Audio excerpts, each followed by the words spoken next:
Hi everyone, my name is Catherine Shriver and I'm this year's host of the companion lecture series that goes along with the 2024 Norgard Designs Global Project. I want to thank Sam so much for letting me on this year. You may remember me if you're a longtime follower of the Global Projects from 2021 when I did a short lecture on my own practice and the work of two other artists who've inspired my own beadwork. Today, I'm just going to be giving a short overview of what we're going to be able to expect from this year's lecture series.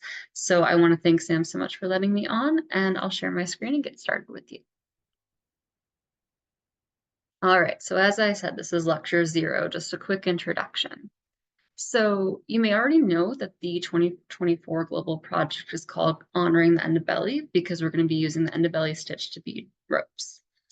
So the Endobelly stitch is also called the herringbone stitch, but one of my first lectures is going to be talking about why we associate this stitch with the endobelly people, who they are, and what some of their art practices are like. This will also include a quick overview of a couple of the very famous contemporary endobelly artists, such as Dr. Esther Malongu, who's one of the most famous endobelly artists working today. We'll also be featuring a couple of artist interviews, the first of which will be Craig Commanda, who I'm very excited to present to you all. Craig is known for working across multiple media, but is increasingly known for beadwork.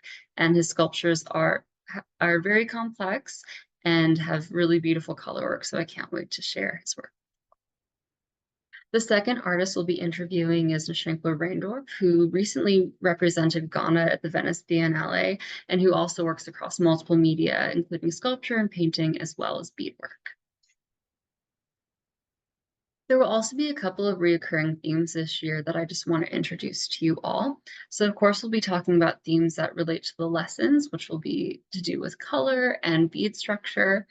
But I've also had like a kind of special interest this year in talking about where our beading practices come from, how we talk about them with each other, how we document them, and how we share them.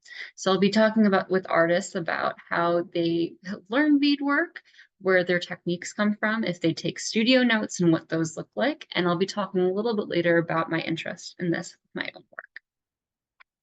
So just a little bit about me and who I am.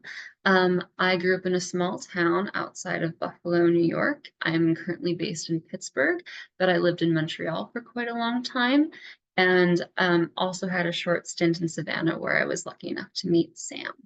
So my art practice was heavily influenced from where I grew up. It was a rural area. There was a lot of like domestic craft around me. My grandmother and mother were big quilters and crocheters, and my grandmother had this amazing practice of constantly like painting painting the interiors of her house and like making curtains and doing all sorts of DIY like home decor projects that gave me a real sense of like just housemaking and homemaking as a creative practice, and that's really influenced my work. I came to beading fairly early on when I was about 8 years old. I think part of this is relevant to the fact that I had so much kind of like rustic, rural aesthetic craft around me. So I was really interested in crafting and doing meticulous, repetitive work like embroidery, but I just didn't really identify with the aesthetic that was around me, which was very like country and kind of conservative. So when I was 8 years old, I found beads for the first time. And I think something about how shiny and kind of manufactured they are just felt very rebellious and exciting to me. So that's how I became really attracted to them. So when I first started beading when I was really young, I was doing a lot of bead embroidery and beading onto anything I could get my hands on. But I very soon fell in love with loom weaving. And by the time I got to grad school, I really wanted to scale up this practice. I had become very interested in beads as fabric and the sort of like sculptural or performative possibilities in that. So to do that, I had to devise a larger loom than my standard table loom that I was working on. And so this is just a video that shows the kind of larger scale weaving that I was doing in pieces to stitch together and make larger work. So I'll let us watch this for a little bit longer. It's the exact same process as using a table loom. And then in the next slide, I'll show you what the setup looks like in my studio. It's really just threads nailed to a wall. And I'll show you. So this is my studio at Sulphur Studios in Savannah, and you can kind of see the loom structure set up. So you can tell that this one is a little bit wider than the one in the video there. This is because it's about like 5, 7 years later, and I've gotten better at managing the loom. Typically, the width of the loom is dictated by the width of like my fingertips to like the beginning of my forearm or at my wrist, because I have to be able to go behind and press all those beads up as I go. But that's really it. As long as I can manage that, you can make strips this wide and as tall as me, or if I have a ladder, even taller. So I use this method usually to not make strips, but to make larger fabrics by weaving strips together. One of my first pieces in grad school was very experimental. It was this piece, which I talk more about in the 2021 lecture I gave for Sam.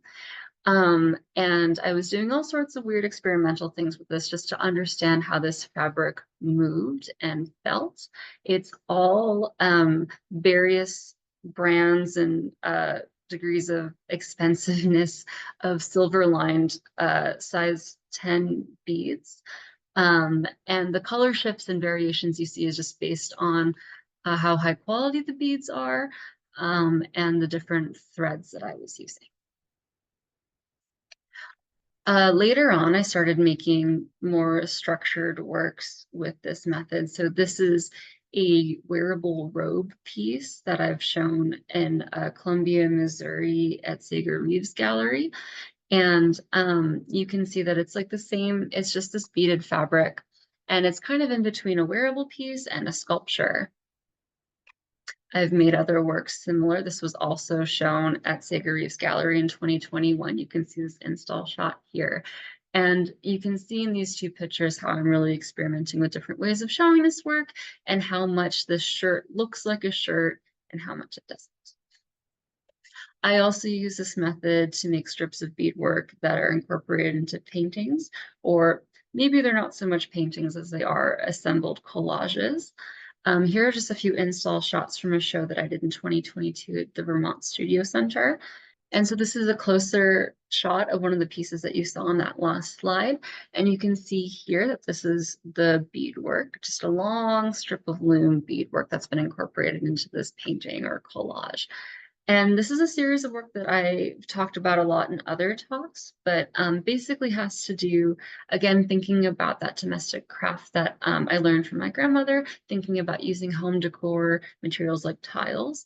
My grandfather was a carpenter, so growing up, if we ever needed like any like cheap home renovations, he would do it for free, but he would do it in between his construction work. So often we'd have like boxes of tile laying around, and our home would be kind of in flux. And I really, that really added to my sense of this kind of these materials as like part of a creative ongoing practice. So that's why I incorporate them with the beadwork and make paintings with it. This is just another example of that. And I wanted to show this audience because this one relates so much to beadwork. Here I am kind of equating this section of tiles, which I've glued and grouted just as you would in a bathroom, onto this painting panel. And what I really like about this particular kind of tile is that it mimics the weave of peyote stitch. So here, to kind of accent that, I've made a bunch of beaded tiles with peyote stitch and then grouted them right into the painting and treated them just like tiles. So here's a picture of some of the process of that. You really can't just grout over beads like you can with tiles. So I had to tape everything off, and it was very weird and awkward, but it's a really funny and fun detail to like share with people. If you want to know more about this work, I have some talks on my website, catherineshriver.com, as well as some texts that describe it a little bit more. So in 2021, Kate McKinnon of Contemporary Geometric Beadwork invited me on as a art and research fellow. So at this point, I started being interested in peyote stitch and geometric peyote weave and thinking about tiling geometric shapes together. This piece reflects that in that these are all stitched peyote triangles together. And what creates that bumpy texture is that I'm using round beads instead of the delicate beads that a lot of people use when they're beading in this style. So again, I'm interested in the way that beads end up working as a fabric or a little bit sculptural or somewhere in between. So just to wrap this up, I'm going to talk about my current work, which also ties into one of the themes for the talks this year, which has to do with documenting and sharing beadwork practices and techniques. And so this piece, again, reflects the fellowship work I was doing with contemporary geometric beadwork. This is a large surface or sculpture or fabric, however you want to think about it, made of beaded peyote triangles, but with a special kind of herringbone or underbelly seam inserted in between the planes of the triangle, which makes it hingy and bendy and gives it this ability to make this really interesting shape. And so this project has just been about experimenting with this form and making it as big as I possibly can. There's just, if I can play this video, this shows a little bit of like the cool properties of this as a fabric, or as Kate would think of it, as a surface. So it rolls up and it kind of snaps into itself when you flip it from the top to bottom. So this just gives you a sense of the scale of this work. Again, it's beaded all in size 11 check round beads. And I'm hoping it will continue to grow. I've got a residency coming up this August at the Woodstock Bergcliff Guild in Woodstock, New York, and I'm going to be working on it there. I'm hoping to start getting people to help me work on it so it can grow really large. But the main focus of this project has been related to some of the fellowship work where with Kate, I was trying to devise different ways of creating bead patterns and sharing these techniques so that other people can do them. And so maybe some of you are familiar with the idea of bead charts or illustrations and instructions. And so this project, as I'm making a lot of this triangle, I'm just trying to think about ways, if I'm going to have people help me, how to teach this technique and also how to document it. So part of that is going to be making very straightforward instructions and finding an interesting way of including the most amount of people in this practice, but also some of these will be more experimental and artful. And so you can see these illustrations are getting a little bit less helpful, but maybe more attractive and beautiful.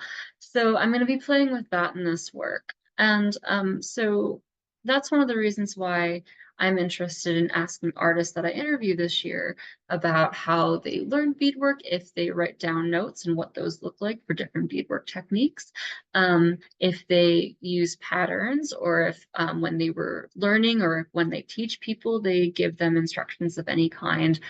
And so I'm just going to be investigating that. So that's the end of this talk today. Thank you so much for listening, and I'm excited to get into the meat of things with you in the next session. Bye for now.